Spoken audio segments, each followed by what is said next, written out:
கல்யாணத்தில் தோற்றாலும் கனவுகளிடம் தோற்கக்கூடாது என்பதை கற்று வைத்திருந்த பெண்ணொருத்தி மீண்டும் காதலுற்றிருக்கிறார். தன் கனவுகளை மீட்டு தந்த காதலனுக்கு அவள் எழுதும் கடிதம். சாய்ந்து போன என் காதல் வானத்தை நிமிர்த்தி சாயம் போன என் வானவில்லுக்கு வண்ணமடித்தவனே, உன்னிடம் சொல்ல சில செய்திகள் இருக்கிறது என்னிடம். காதலின் செடியில் இவர்கள் கட்டி வைத்திருக்கும் கதைகள் ஏராளம். ஒரு செடியில் ஒரு பூதான் என்றார்கள். பின்னர் ஒன்று உதிர்ந்தால் இன்னொன்று பூக்கட்டும் என்றார்கள். நான் கேட்கிறேன், ஒரு பூ தானே உதிர்ந்தால்தான் இன்னொன்று பூக்க வேண்டுமா என்ன? அந்த பூ எந்தன் வேரினை தின்று கொண்டிருந்தது என்று தெரிந்ததும் அதை உதிர்ந்து போக சொல்லி ஆணையிட்டேன். பின்னர் தானே என் வேரெல்லாம் பூ பூத்தது. கேட்கலாம் என்னை, புதிதாய் காதல் செய்யும் பருவ பெண் போல எதற்கு இத்தனை பீடிகை என்று. காதலிப்பது எனக்கு புதிதாக இல்லாமல் இருக்கலாம்.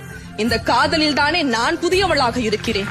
நான் காதலிக்கும் போதி மரமே, கடல், வானம், நிலா, நட்சத்திரம் இவையெல்லாம் எனக்கு என்னவாக இருந்ததோ அது அத்தனையுமாக நீ இருக்கிறாய் இப்போது. எந்தன் வாழ்வின் சவுண்ட்